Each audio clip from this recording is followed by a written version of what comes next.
Karina here on Thursday, March 29th, and let's get the super creepy, scary news out of the way first. They've created human-sheep hybrids.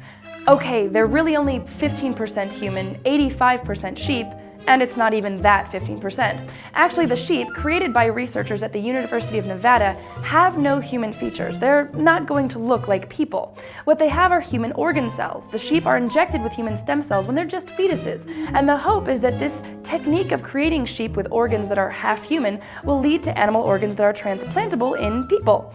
Animal rights activists are, not surprisingly, concerned about the hybridization of animals to then harvest them for organs, and they're also worried about cellular fusion, the possible creation of sheep that would have some human characteristics. I totally wouldn't be able to put her down for the sake of a liver. In other slightly scary stuff, China is getting a little nutty with their approaches to internet addiction. We told you before about clinics for addicts and a boot camp where they have re-socializing activities like laser tag, but apparently some people want to go all last century on the problem and are using electroshock therapy. Okay, so the mild shocks used in a Beijing clinic aren't exactly like some creepy one flew over the cuckoo's nest treatment, but it's still controversial, especially as many of these addicts admitted to the clinics are done so against their will, sent there by their parents quite often. Another slightly worrying aspect of the treatment? Drugs. Says one doc, quote, "We use these medicines to give them happiness, so they no longer need to go on the internet to be happy." Successful move from frying pan into the fire, no? Well, for those who can still healthily use the internet, YouTube is going to launch its mobile website, YouTube To Go, in June in the States, when its exclusivity deal with Verizon runs out. They say they'll have about 800 selected clips to start with, to see how it goes. Here's something funky though. The site will be live in Europe in May. Available in Europe before the States. Awesome, that never happens. Let's see, what else happens in June? There's Father's Day, Summer Solstice, World Environment Day. Oh yes, the iPhone. It's going to launch in the States in June with AT&T's wireless carrier Singular. People are really freaking out about it.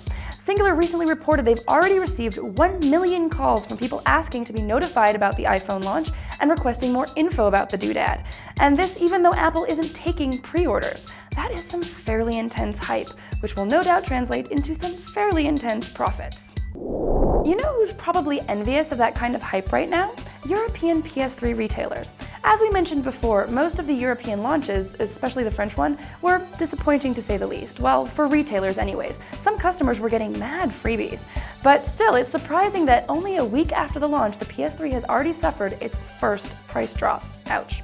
One British retailer, aria.co.uk, has dropped the price by £25. The retailer claims, however, that this was, quote, an attempt to secure a foothold in the gaming market and not a move to shift excess PS3 stock. Still, doesn't bode well. It's only been a week. Well, the PS3s may not have been flying off the shelves everywhere, but many of the consoles that have been sold are being put to good use.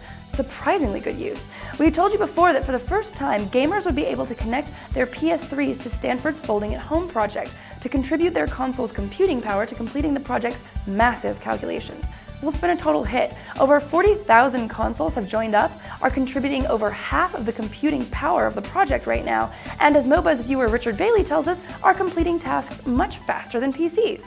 According to Engadget, a few thousand more of the 2 million PS3s sold could make Folding at Home the fastest distributed computing project on the planet. Not to be judgmental, but if you have a PS3 and you haven't signed up yet, you're super lame. Period. And in Wikilicious news, Larry Sanger's new and improved version of Wikipedia, Citizendium, is opening up to the public. If you'll remember, Citizendium is the Wikipedia co-founder's attempt to improve upon the Wikipedia concept with an emphasis on expertise and accountability. That means no more anonymity. People will have to use their real names, and this time, credentials count. Sanger has said his goal is, quote, a culture of real-world personal responsibility. And now after 4 months in a pilot stage, it's opening up to everyone.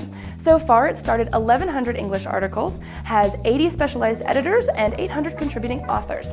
Still a long way to go to catch up to Wikipedia, of course.